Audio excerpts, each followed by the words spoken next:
મિત્રો, પહેલા ભાગમાં તમે જોયું કે રાજા સાથે શું થયું. વૃદ્ધ કાગડાએ રાજાને જે વાતો કરી એ તમે જરૂરથી યાદ રાખી હશે. તો હવે ચાલો વાર્તાના બીજા ભાગમાં આગળ વધીએ.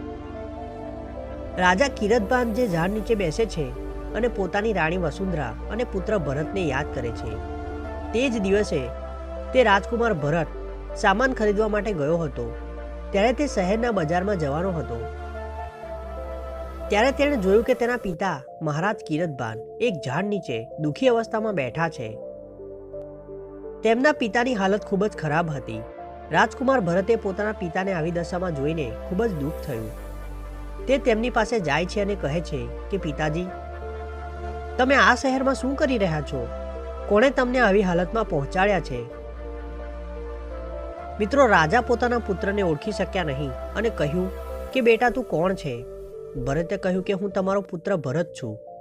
જ્યારે તેમણે પોતાના પુત્રને જોયો ત્યારે એમની આંખો આંસુથી ભરાઈ ગઈ અને તેમણે પોતાના પુત્રને ગળે લગાવ્યો. રાજકુમારે કહ્યું, પિતાજી, તમારી હાલત બિલકુલ સારી નથી. ચાલો હવે મારી સાથે. ત્યારબાદ રાજકુમાર પોતાના પિતાને પોતાની ઝૂંપડીમાં લાવે છે. જ્યારે રાણી વસુંધરાએ મહારાજની હાલત જોઈ તો તેઓ ચોંકી ગયા અને તેઓ પોતાના પતિના ચરણોમાં પડી ગયા. ત્યારબાદ રાણી અને રાજકુમારે તેમની હાલતનું કારણ પૂછ્યું.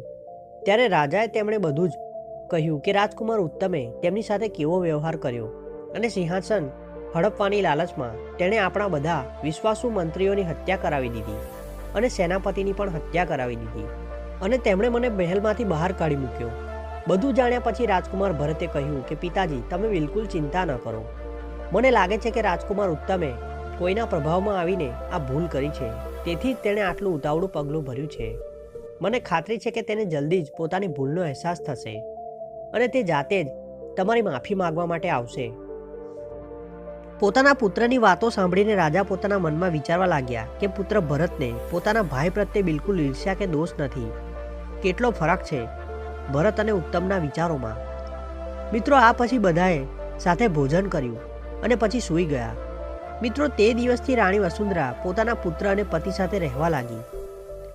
રાણી અને રાજકુમાર દરરોજ રાજા કિરતબાનની ખૂબ જ સેવા અને ચાકરી કરતા રહ્યા.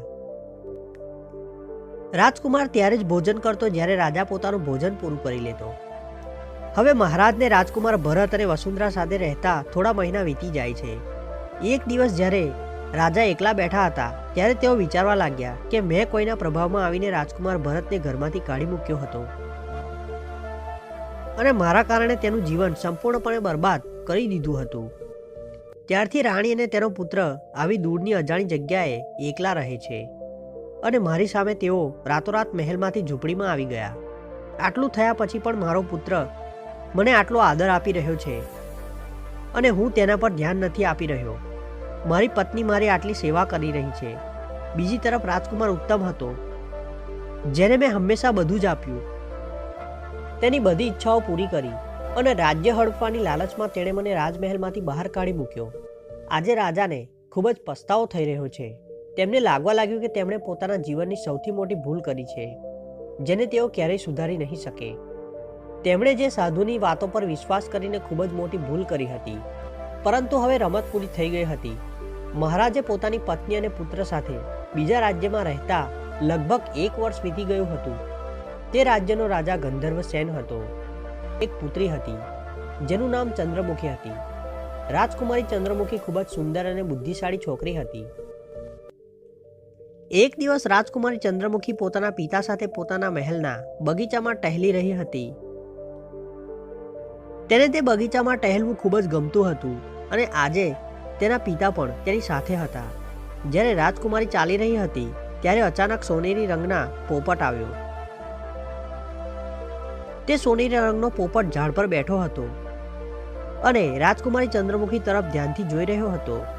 જ્યારે રાજકુમારી તેની પાસે આવે છે ત્યારે પોપટને જોઈને તે કહે છે કે તું કેટલો સુંદર છે, મારી પાસે આવ, હું તને મીઠી અને ખાટી રાસબેરી ખવડાવીશ.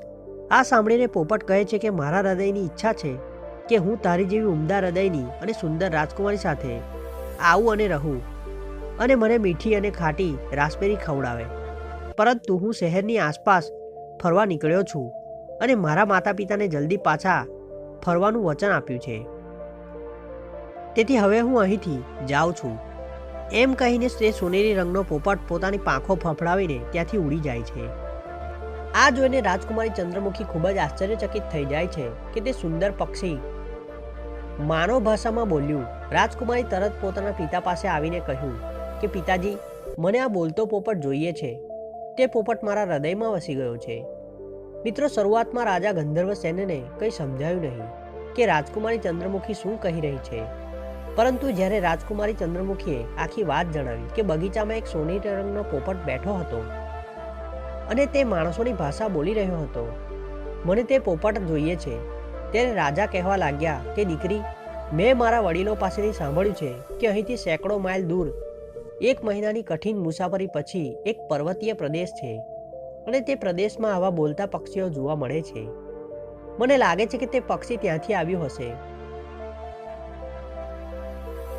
શક્ય છે કે તે કાલે ફરી અહીં આવે. આપણે તેને કાલે જ પકડીશું. મિત્રો, બીજા દિવસે રાજકુમારી તે સોનેરી રંગના પક્ષીની રાહ જોતી રહી, પરંતુ તે પોપટ પાછો આવ્યો નહીં. આથી ચિંતિત થઈને રાજકુમારીએ આખો દિવસ કંઈ ખાધું નહીં અને ધીમે ધીમે રાત થઈ ગઈ. હવે તેની આશાઓ પણ ખતમ થઈ ગઈ હતી. રાજકુમારીએ પોતાની માતાને ગળે લગાવી અને ખૂબ રડવા લાગી. તેની માતાએ તેને ઘણી સમજાવવાનો પ્રયાસ કર્યો, પરંતુ તે બોલતો પોપટ તેને રડતી રોકી શક્યો નહીં. પોપટનો વિચાર રાજકુમારી ચંદ્રમુખીના મનમાંથી જઈ રહ્યો ન હતો. પોતાની પુત્રીનું દુઃખ જોઈને રાજા પણ ચિંતિત થઈ જાય છે. જ્યારે આવી રીતે 2-3 દિવસ વીતી જાય છે ત્યારે રાજા અને રાણી ખૂબ જ ચિંતિત થઈ જાય છે કે તેમની પુત્રી બીમાર પડી શકે છે. મહારાજના મનમાં એક વિચાર આવ્યો કે શા માટે તેમણે પોતે જ લાંબી મુસાફરી ન કરવી જોઈએ અને તે પર્વતીય પ્રદેશમાં જઈને ત્યાંથી એક સોનેરી રંગનો પોપટ પકડીને રાજકુમારી ચંદ્રમુખીને આપવો જોઈએ. જ્યારે તેમણે આ વિશે રાણીને વાત કરી ત્યારે તે કહેવા લાગી કે જો તમે મુસાફરી પર જવા માંગો છો તો તમે જાણો છો કે ઘણા મહિનાની લાંબી મુસાફરી છે. આટલા દિવસો સુધી રાજ્ય કોણ ચલાવશે? તે પોપટ શોધવામાં કેટલો સમય લાગશે કોણ જાણે. માનો કે તમે એક શાહી જાહેરાત કરો કે જે કોઈ રત્નાગીરીના પર્વતીય પ્રદેશમાંથી તે બોલતા પોપટ લાવશે તેને ઇનામ તરીકે 20,000 સોનાના સિક્કા આપવામાં આવશે. રાજાને પોતાની પત્નીની સલાહ ખૂબ જ ગમી અને સાથે જ તેમણે આખા દેશમાં જાહેરાત કરી દીધી કે જે કોઈ પોપટ પકડીને રત્નાગીરીના પર્વતીય પ્રદેશોમાંથી લાવશે જે સેંકડો માઇલ દૂર છે તેને ઇનામ તરીકે સોનાના સિક્કા આપવામાં આવશે. મિત્રો, જાહેરાત સાંભળીને ઘણા લોકો પોતાની કિસ્મત અજમાવવા માટે નીકળી પડ્યા. તે રસ્તો ખૂબ જ દૂર અને ખૂબ જ મુશ્કેલ હતો. રસ્તામાં ઘણા પહાડો, નદીઓ, ઝરણા અને જંગલો હતા. તે જંગલોમાં ઘણા પ્રકારના ભયંકર પ્રાણીઓ હતા. કેટલાક લોકો જંગલી પ્રાણીઓને હત્યારા કહેતા હતા. આ જોઈને તેઓએ હિંમત હારી દીધી અને બેસી ગયા. કેટલાક પહાડોના કારણે તેઓ આગળ જઈ શક્યા નહીં. પરિણામે ઘણા દિવસો પછી પણ કોઈ તે પહાડોમાંથી પોપટ લાવી શક્યું નહીં. એક દિવસ રાજકુમાર ભરત આ સમાચાર લઈને આવ્યા. આ સાંભળીને તેમણે વિચાર્યું કે શા માટે આ સારા કાર્યનો લાભ ન લેવો જોઈએ. જ્યારે તેમણે આ વાત પોતાના પિતાને અને માતાને કહી ત્યારે શરૂઆતમાં બંનેએ આ માટે પરવાનગી ના આપી. પરંતુ રાજકુમાર દ્વારા વારંવાર સમજાવવા પર બંને માતા પિતા આ માટે રાજી થઈ ગયા. તેઓ રાજી થઈ જાય છે અને પોતાના માતા પિતાની પરવાનગી લીધા પછી રાજકુમાર ભરત રાજા ગંધર્વસેનના મહેલમાં પહોંચે છે અને રાજા પાસે રત્નાગીરીના પહાડો પર જવાની પરવાનગી માંગે છે. મિત્રો, તે સમયે ત્યાં એક બીજો યુવક પણ હાજર હતો જેનું નામ વિશ્વજીત હતું. તે પણ તે અનોખા પોપટને પકડવા અને રાજાની શરત પૂરી કરવા માટે રાજા પાસે પરવાનગી લેવા આવ્યો હતો. રાજાએ બંનેને યાત્રા પર જવાની પરવાનગી આપી દીધી. તેમણે તેમને શક્ય તેટલી જલ્દી પાછા ફરવાનો અને પોપટને પાછો લાવવાનો આદેશ આપ્યો, કારણ કે રાજકુમારી ચંદ્રમુખીની હાલત દિવસે દિવસે બગડતી જતી હતી. મિત્રો, આમ બંને યુવકો પોતાના ઘોડા પર સવાર થઈને તે મુશ્કેલ યાત્રા પર નીકળી પડ્યા. તમને જણાવી દઈએ કે વિશ્વજીત નામના બીજા યુવક ખૂબ જ ઘમંડી હતો અને રાજકુમાર ભરતને કહેવા લાગ્યો કે ભાઈ, તારે સામાન્ય માણસ બની જવું જોઈએ. જા અને કોઈ મહેનત મજૂરીનું કામ કર. તું આ બાબતોમાં શા માટે સામેલ છે? જ્યારે રાજકુમારે આ વાત સાંભળી તો તેમને આ વાતનું ખરાબ લાગ્યું નહીં. તેઓ હસ્યા અને કહ્યું, ભાઈ, મારી ચિંતા ન કર. હું કોઈક રીતે આ કામ પૂરું કરીશ. હું અહીં ફક્ત એ જોવા આવ્યો છું કે રાજકુમારી જલ્દીથી સ્વસ્થ થઈ જાય. આવી રીતે તેઓ બંને વાતો કરતા કરતા દૂર જાય છે. જ્યારે તેઓ એક ગાઢ જંગલમાંથી પસાર થઈ રહ્યા હતા ત્યારે તેમણે એક ઝાડ નીચે એક વૃદ્ધ પુરુષ અને એક વૃદ્ધ સ્ત્રીને જોયા. બંને યુવકોને આવતા જોઈને વૃદ્ધ માણસ ઊભો થાય છે અને તેમની સામે આવે છે. વિશ્વજીત થોભે છે અને વૃદ્ધ માણસને પોતાની તરફ આવતો જોઈને તે ગુસ્સે થઈ જાય છે અને કહે છે કે ઓ વૃદ્ધ માણસ, તું ક્યાંથી મારી સામે આ ઊભો રહેવા આવ્યો છે? તને ખબર નથી કે હું કોઈ જરૂરી કામ માટે જઈ રહ્યો છું અને મારો રસ્તો છોડ. મિત્રો, જ્યારે વૃદ્ધ માણસ ખસ્યો નહીં ત્યારે તે ઘોડા પરથી નીચે ઉતર્યો અને વૃદ્ધ માણસને ધક્કો માર્યો અને વૃદ્ધ માણસ એક તરફ પડી ગયો. ત્યારે તે ત્યાંથી ચાલ્યો ગયો. તે આગળ વધે છે અને તે ગરીબ માણસ જમીન પર પડી ગયો હતો. તેને પડેલો જોઈને તેની પત્ની જોરથી રડવા લાગી. આ જોઈને રાજકુમાર ભરત તરત જ ઘોડા પરથી નીચે ઉતરે છે અને વૃદ્ધ માણસને જમીન પરથી ઉપાડે છે અને કહેવા લાગ્યો કે બાબા, તમને ક્યાંક વાગ્યું તો નથી ને? વૃદ્ધ માણસ પોતાને સંભાળીને ઊભો થયો અને બોલ્યો, લાગે છે કે કોઈ ખૂબ જ દુષ્ટ વ્યક્તિ હતો. રાજકુમાર ભરતે કહ્યું કે બાબા, તમે મને કહો, તમને શું મદદ જોઈએ છે? વૃદ્ધ માણસ કહે છે કે બેટા, અમે સવારથી અમારા ઘરે જવા નીકળ્યા છીએ. હું મારી બહેનના ઘરેથી મારી પત્ની સાથે આવી રહ્યો છું. અમારું ગામ અહીંથી દૂર છે. અમે બંને વૃદ્ધ છીએ અને લાંબો રસ્તો ચાલવાનો છે. અમે પહેલેથી જ થાકી ગયા છીએ અને ઉપરથી ગરમીના કારણે અમને અઘરું લાગી રહ્યું છે. અમે જલ્દીથી ઘરે પહોંચવા માંગીએ છીએ બેટા. શું તારી પાસે ઘોડો છે? શું તું અમને ગામ સુધી લઈ જઈ શકે છે? જો તું મને ત્યાં પહોંચાડી શકે છે તો હું તારો ખૂબ આભારી રહીશ. વૃદ્ધ માણસની વાત સાંભળીને રાજકુમાર ભરતે પોતાનું ભોજન કાઢ્યું અને પહેલાં તો બંનેને ખાવા માટે આપ્યું અને કહ્યું કે આ ભોજન લો. અને જ્યારે વૃદ્ધ માણસ અને વૃદ્ધ સ્ત્રી બંનેનું ભોજન પૂરું થઈ ગયું ત્યારે રાજકુમાર તેમને બંનેને પોતાના ઘરે લઈ ગયો. તેણે તેમને ઘોડા પર બેસાડ્યા અને પોતે ઘોડાની લગામ પકડીને પગપાળા ચાલતો તેમને તેમના પોતાના ઘર તરફ લઈ ગયો. ઘરે પહોંચ્યા પછી બંને પતિ પત્નીએ રાજકુમારને ખૂબ આશીર્વાદ આપ્યા. જ્યારે તેઓ ઘરે પહોંચ્યા ત્યારે સાંજ થઈ ગઈ હતી અને હવે બંને વૃદ્ધ પતિ પત્નીએ રાજકુમારને આ વિશે જણાવ્યું કે રાજકુમાર રાત્રે તેમની સાથે રહેવા માટે રાજી થઈ ગયો, કારણ કે રાત્રે મુસાફરી કરવી સુરક્ષિત નથી. રાજકુમાર તેમની આ વાત માની ગયો. ત્યારબાદ વૃદ્ધ માણસે પૂછ્યું કે યુવાન, તું કોણ છે અને ક્યાં જઈ રહ્યો છે? રાજકુમારે જવાબ આપ્યો. તેણે તેમને આખી વાત કહી અને કહ્યું કે તે એક બોલતા સોનેરી પોપટની શોધમાં પહાડો પર જઈ રહ્યો છે, જેથી તે પક્ષીને લઈને રાજકુમારી ચંદ્રમુખીને સોંપી શકે. રાજકુમારની વાત સાંભળીને વૃદ્ધ માણસ વિચારમાં પડી ગયો અને બોલ્યો, મેં તને કહ્યું હતું, મેં પણ સાંભળ્યું છે કે રત્નાગીરીના પર્વતીય વિસ્તારોમાં કેટલાક સોનેરી અને કેટલાક લાલ રંગના પક્ષીઓ છે જે માણસોની જેમ બોલે છે, પરંતુ તેઓને ત્યાં જઈને શોધી શકાય છે. રત્નાગીરી પર્વત વિસ્તાર તરફ જવાનો રસ્તો બે રસ્તા છે. એક રસ્તો ખૂબ જ મુશ્કેલ છે અને બીજો રસ્તો થોડો સરળ છે. જો ઘોડો ઝડપી હોય તો થોડા કલાકોમાં ત્યાં પહોંચી શકાય છે અને તે રસ્તા પર કોઈ ખતરો નથી. વૃદ્ધ માણસે રાજકુમારને રસ્તો ખૂબ જ સારી રીતે સમજાવ્યો અને તે રાત્રે બધા સૂઈ ગયા. અને બીજા દિવસે સવારે જ્યારે રાજકુમાર પોતાની યાત્રા પર આગળ વધ્યો ત્યારે વૃદ્ધ માણસે પોતાના ઘરમાંથી ઘણા કેરીના ફળો તોડીને રાજકુમારને આપ્યા અને કહ્યું કે રત્નાગીરી પર્વતના પક્ષીઓને આ ફળો ખૂબ જ ગમે છે અને તેઓ તેને ખૂબ જ આનંદથી ખાય છે. આ ફળો તે વિસ્તારમાં મળતા નથી, તેથી જ પક્ષીઓ આટલા દૂરથી ફળોની શોધમાં અહીં આવે છે. તું બેટા આ ફળો તારી સાથે લેતો જા. મને ખાતરી છે કે આ ફળોની સુગંધ ત્યાંના પક્ષીઓને તારી તરફ આકર્ષિત કરશે અને કદાચ તેમાંથી એક પક્ષી માણસોની જેમ બોલશે પણ.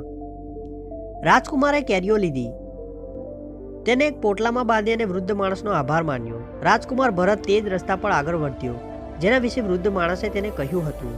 રસ્તો ખૂબ જ સ્વચ્છ અને લીલોછમ હતો. થોડા કલાકોમાં તે ગંતવ્ય સ્થાને પહોંચી ગયો. તે પર્વતીય પ્રદેશમાં પહોંચે છે. તે વિસ્તાર ખૂબ જ લીલોછમ અને સુગંધિત ફૂલોથી સજાવેલો હતો. થોડીવાર માટે રાજકુમાર ત્યાં આરામ કરવાનું વિચારે છે, પરંતુ તરત જ તે વિચારે છે કે આરામ કરવામાં ઘણો સમય લાગશે, તે વધુ ખરાબ થઈ જશે. હવે તે બોલતા પક્ષીને શોધવા લાગે છે. ચાલતી વખતે તે પોતાની નજર ઝાડ પર નાખે છે. થોડે દૂર એક એવી જગ્યાએ પહોંચે છે જ્યાં ઘણા નાના પક્ષીઓ ઝાડ પર બેઠા હતા અને બધા પક્ષીઓ કલરવ કરી રહ્યા હતા. તેઓ ત્યાં બેઠા હતા, પરંતુ ત્યાં એક પણ પક્ષી નહોતું જે માનવ ભાષા બોલતું હોય. રાજકુમાર ખૂબ જ દુઃખી થઈ ગયો હતો, પરંતુ તેણે હિંમત હારી નહીં. તે એક જગ્યાએ જમીન પર બેસી ગયો અને પોતાની સાથે લાવેલા ફળો ત્યાં ફેલાવી દીધા. ફળોની ગંધના કારણે ત્યાં હાજર બધા પક્ષીઓ ત્યાં આવ્યા અને ફળો ખાવા લાગ્યા. પક્ષીઓને જોઈને રાજકુમારે કહ્યું, ઓ પ્રિય પક્ષીઓ, તમે બધા કેમ છો? પરંતુ કોઈ પક્ષીએ તેને જવાબ આપ્યો નહીં. રાજકુમાર સમજી ગયો, એ સ્પષ્ટ હતું કે આ પક્ષીઓમાં કોઈ એવું પક્ષી નથી જે માનવ ભાષા બોલે. મિત્રો, થોડા સમય પછી બધા પક્ષીઓ ત્યાંથી ઉડી જાય છે અને પછી એક સોનેરી રંગનો પોપટ ત્યાં ઉડતો ઉડતો આવે છે અને રાજકુમારની સામે બેસે છે અને કહે છે કે લાગે છે કે હું અહીં પહોંચું તે પહેલાં બધા ફળો ખતમ થઈ ગયા છે. રાજકુમાર ભરત સોનેરી પોપટને માનવ ભાષામાં વાત કરતા જોઈને ખૂબ જ ખુશ થાય છે. તે રાજકુમારને એક વાર્તા કહે છે. તેણે એક ખૂબ જ મીઠું ફળ કાઢ્યું અને પક્ષીની સામે મૂક્યું અને કહ્યું, ઓ પ્રિય પક્ષી, ચિંતા ન કર, મારી પાસે હજી ઘણા ફળો છે. આ સાંભળીને પોપટ રાજકુમાર પાસે આવ્યો અને તેણે આપેલું ફળ ખુશીથી ખાધું. પોપટ ફળ ખાવા લાગ્યું અને રાજકુમારે કહ્યું કે હે પ્રિય પોપટ, શું તું મારી સાથે મારા શહેર મોંગલગઢ આવવા માંગીશ? પોપટે કહ્યું કે કેમ નહીં, મને તારા ફળો ખૂબ જ ગમે છે, કારણ કે ત્યાં કેરીના ઘણા બગીચા છે. જો હું તારી સાથે આવીશ તો તું મને પાંજરામાં બંધ નહીં કરે, કારણ કે મને પાંજરામાં બંધ થવાનો ખૂબ જ ડર લાગે છે. રાજકુમારે કહ્યું, નાના, આ વિશે બિલકુલ ચિંતા ન કર. હું તારી શોધમાં દૂરથી આવ્યો છું. અમારા રાજાની પુત્રી ઘણા દિવસોથી કંઈ ખાધા પીધા વિના તારી રાહ જોતી બેભાન પડી છે. હું તને ત્યાં લઈ જઈશ અને રાજકુમારીને સોંપી દઈશ. તું મહેલમાં ખૂબ જ આરામદાયક રહીશ. હું તેને એ પણ કહીશ કે તને પાંજરામાં બંધ ન કરે. પોપટે કહ્યું, હા, હું થોડા દિવસો પહેલા રાજકુમારી ચંદ્રમુખીને મળ્યો હતો. જ્યારે હું શહેરથી શહેરમાં ફરવા ગયો હતો ત્યારે હું તેને રાજાના બગીચામાં મળ્યો હતો. હું રાજકુમારીને મળ્યો હતો અને તે ખૂબ જ ઉમદા અને સારી રાજકુમારી છે. હું તેની સાથે રહેવા માટે ખૂબ જ ખુશીથી તૈયાર છું. રાજકુમાર ભરત પોપટની વાતો સાંભળીને ખૂબ જ ખુશ થાય છે. પોપટ ઉડે છે અને રાજકુમારના ખભા પર બેસે છે. હવે રાજાનો હેતુ પૂરો થઈ ગયો હતો, તેથી તેણે પોતાની વળતી મુસાફરી શરૂ કરી. પોપટ રાજકુમારના ઘોડા સાથે ઉડી રહ્યો હતો. લાંબો રસ્તો કાપ્યા પછી જ્યારે રાજકુમાર મોંગલગઢ રાજ્યની સરહદમાં પ્રવેશે છે ત્યારે તે યુવક વિશ્વજીત, જે પોપટની શોધમાં તેની સાથે ગયો હતો, તે આવતો જોવા મળે છે, પરંતુ બીજા રસ્તે પડી ગયો હતો. તે રસ્તા પર ઘણી મુશ્કેલી હતી. તેની હાલત ખૂબ જ ખરાબ લાગી રહી હતી. રાજકુમાર સમજી ગયો કે આ પોપટ પાસે જવાનો બીજો મુશ્કેલ રસ્તો હતો. તે રસ્તા પર નીકળ્યો હશે જેના વિશે વૃદ્ધ માણસે તેને કહ્યું હતું. તેઓ બંને એકબીજાને મળે છે. રાજકુમારના પૂછવા પર તેણે તેને કહ્યું કે તેણે એક મોટી ભૂલ કરી છે. ઇનામની લાલચમાં હું મુસાફરી પર નીકળ્યો. ત્યાંનો રસ્તો ખૂબ જ મુશ્કેલ છે. મેં ખૂબ જ મુશ્કેલીથી પોતાનો જીવ બચાવ્યો અને ભાગી ગયો. મિત્રો, તેની વાત સાંભળ્યા પછી રાજકુમાર ભરતે પોતાની વાર્તા વર્ણવી અને જણાવ્યું કે તેણે તે લોકોને કેવી રીતે બચાવ્યા હતા. તે વૃદ્ધ દંપતીને પોતાના ઘોડા પર તેમના ઘરે લઈ ગયો અને વૃદ્ધ પુરુષ અને સ્ત્રીએ ખુશીથી તેની મદદ કરી, જેના કારણે હું આજે તે બોલતા સોનેરી પોપટને મેળવવામાં સફળ થયો છું. ત્યારે તે યુવક વિશ્વજીતે કહ્યું કે ભાઈ, પોપટ તારો છે. તે પોતાની આસપાસ કંઈ જોઈ શકતો ન હતો. ત્યારે રાજકુમાર ભરતે આકાશ તરફ ઇશારો કર્યો અને કહ્યું કે ત્યાં જો. તેણે જોયું કે એક ખૂબ જ સુંદર સોનેરી રંગનો પોપટ તેમની ઉપર ઉડી રહ્યો હતો. પોપટને જોઈને તે યુવક વિચારવા લાગ્યો કે જો મેં વૃદ્ધ વ્યક્તિને આ બધી બાબતોથી બચાવ્યો હોત, જો મેં એની પત્નીને ખરાબ વર્તન ન કર્યું હોત, તો આજે મને એક બોલતો પોપટ મળ્યો હોત. મારા ખરાબ વર્તન અને મારા ઘમંડના કારણે હું પોપટ મેળવવામાં નિષ્ફળ રહ્યો. મને મારા ઘમંડની સજા મળી છે. આ બધું વિચારીને તે ખૂબ જ ગુસ્સે થઈ ગયો. રાજકુમાર ભરત રસ્તે ચાલ્યો ગયો. જ્યારે તે મહેલમાં પહોંચ્યો ત્યારે સોનેરી રંગનો પોપટ જોઈને રાજા ખુશ થાય છે. રાજકુમારી ચંદ્રમુખી પણ ખૂબ જ ખુશ થઈ ગઈ. જ્યારે તે સોનેરી પોપટને જુએ છે ત્યારે તે પણ ખૂબ જ આનંદથી નાચવા લાગે છે. ભરત સોનેરી પોપટ રાજકુમારીને સોંપે છે અને કહે છે, રાજકુમારી, મને આશા છે કે તમે સંપૂર્ણ સ્વસ્થ થઈ જશો. આ પક્ષી તમારી સાથે રહેવા માટે ખૂબ જ ખુશીથી તૈયાર છે, પરંતુ તમારે મને વચન આપવું પડશે. રાજકુમારે કહ્યું કે તમને શું કહીશ. તમે મારી ઈચ્છા પૂરી કરી છે, બદલામાં તમે જે માંગશો તે હું પૂરી કરીશ. ત્યારે રાજકુમારે કહ્યું કે રાજકુમારી, બસ મને વચન આપો કે તમે ક્યારેય તે પક્ષીને પાંજરાની અંદર નહીં રાખો. ખૂબ જ વિચાર્યા પછી રાજકુમારી ચંદ્રમુખીએ કહ્યું કે સારું, આ મારું વચન છે કે હું આ પક્ષીને ક્યારેય પાંજરાની અંદર નહીં રાખું. તે હંમેશા ખુલ્લી હવામાં ઉડતું રહેશે. રાજકુમારી ચંદ્રમુખીને ખુશ જોઈને રાજા ગંધર્વ અને રાણી રાહતનો શ્વાસ લીધો અને ભરતની હિંમત અને બહાદુરીના વખાણ કર્યા. રાત થઈ ગઈ હતી અને રાજા રાણી સાથે વાત કરી રહ્યા હતા. રાણીએ કહ્યું, મહારાજ, આ છોકરો ખૂબ જ બુદ્ધિશાળી લાગે છે. મને લાગે છે કે તેના માટે જીવવાનો બીજો કોઈ રસ્તો નથી. તે ઉચ્ચ કુટુંબનો છે. માનો કે તમે તેના વિશે સત્ય શોધી કાઢો કે તે કોણ છે અને ક્યાં રહે છે. હું તમને કહીશ કે તે આપણી રાજકુમારી માટે શુભ સંકેત લાગે છે. રાણીની વિનંતી પર બીજા દિવસે સવારે રાજાએ રાજકુમારને બોલાવ્યો અને તેને પૂછવા લાગ્યા, યુવાન, મને સાચું કહે, તું કોણ છે અને તું કયા કુટુંબનો છે? રાજાની વાત સાંભળ્યા પછી રાજકુમારે મહારાજ ગંધર્વ સેનને બધું જ કહ્યું કે તે ધોલગઢનો રાજકુમાર ભરત છે અને કેવી રીતે તેના પિતાએ તેને મહેલમાંથી કાઢી મૂક્યો હતો અને ત્યારબાદ તેના ભાઈએ પણ તેના પિતા સાથે વિશ્વાસઘાત કરીને તેમને મહેલમાંથી બહાર કાઢી મૂક્યા. આ રીતે રાજકુમારે પોતાની આખી વાત સમજાવી. બધું જાણ્યા પછી મહારાજે કહ્યું કે રાજકુમાર, આનો અર્થ એ છે કે અમારી પત્નીનો અનુમાન બિલકુલ સાચો છે. તમે અમારી પુત્રીનો જીવ બચાવ્યો છે અને અમારા પર મોટો ઉપકાર કર્યો છે. હું તમને તમારું રાજ્ય પાછું મેળવવામાં મદદ કરીશ.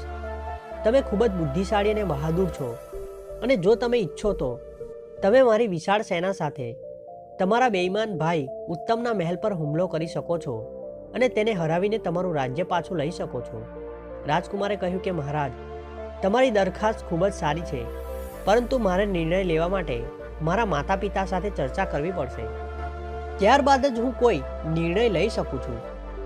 મને આ સમયે તમારી પરવાનગી જોઈએ છે. કૃપા કરીને મને કહો કે હું તેમની સલાહ લઈશ અને જલ્દી પાછો આવીશ. આટલું કહીને રાજકુમાર ભરત પોતાના માતા પિતા પાસે પાછો આવે છે અને રાજાએ તેને જે કંઈ પૂછ્યું હતું તે જ વાત તેણે પોતાના માતા પિતાને જણાવી. તેઓ તેમને તેમનું રાજ્ય પાછું મેળવવામાં મદદ કરવા માંગે છે. આ સાંભળીને રાજા કિરતબાન ખૂબ જ ખુશ થઈ જાય છે અને કહે છે કે બેટા, આ તક જવા ન દઈશ. મહારાજ ગંધર્વ સેનની મદદથી આપણે શક્ય તેટલી જલ્દી આપણું રાજ્ય પાછું મેળવવું જોઈએ. અને પછી અહીં પણ એવું જ થયું. રાજા ગંધર્વ સેને પોતાની આખી સેના રાજકુમાર ભરતને સોંપી દીધી. રાજકુમાર ભરત અને રાજા કિરતબાને પોતાની વિશાળ સેના સાથે ઉત્તમના મહેલ પર હુમલો કર્યો અને તેને કેદી બનાવ્યો. ત્યારે ઉત્તમે તેમને આખું સત્ય કહ્યું કે આખું કાવતરું તેની માતા દ્વારા રચવામાં આવ્યું હતું. તે સુંદરા દ્વારા બનાવવામાં આવ્યું હતું. તેણે બહેરૂપિયા સાધુના રૂપમાં રાજા પાસે મોકલ્યો હતો, જેના ખોટા અનુમાનોને કારણે રાજા કિરતબાને વસુંધરા અને રાજકુમાર ભરતે રાજ્યમાંથી હાંકી કાઢ્યા હતા. આખું સત્ય જાણ્યા પછી રાણી સુંદરા અને રાજકુમાર ઉત્તમને તેની મોટી રાણી દ્વારા દેશ નિકાલ કરવામાં આવ્યો. તે વસુંધરા અને તેના પુત્ર સાથે મહેલમાં આરામથી રહેવા લાગ્યા. રાજા ગંધર્વસેને પોતાની પુત્રી ચંદ્રમુખીના લગ્ન રાજકુમાર ભરત સાથે કરાવ્યા. મિત્રો, થોડા સમય પછી રાજકુમાર ભરતને ધોલગઢનો રાજા બનાવવામાં આવ્યો અને ત્યારબાદ તેના પિતા કિરતબાને પોતાના પુત્રને રાજા બનાવીને તેને રાજવી સુખો સોંપી દીધા પછી ભગવાનની પૂજા કરવા માટે જંગલમાં જાય છે. મિત્રો, તમને આ વાર્તા કેવી લાગી કમેન્ટમાં જરૂર જણાવો. મિત્રો, વિડીયો ગમ્યો હોય તો લાઈક કરો. ચેનલ પર જો નવા હોય તો ચેનલને સબસ્ક્રાઇબ કરીને બાજુમાં આપેલ બેલ આઇકોન પણ જરૂરથી દબાવી દેજો. મિત્રો, આ વિડીયોને વધુમાં વધુ શેર કરો. આપણે મળીશું આવા જ એક નવા વિડીયો સાથે. ત્યાં સુધી મસ્ત રહો, ખુશ રહો. વિડીયો જોવા બદલ ખૂબ ખૂબ આભાર.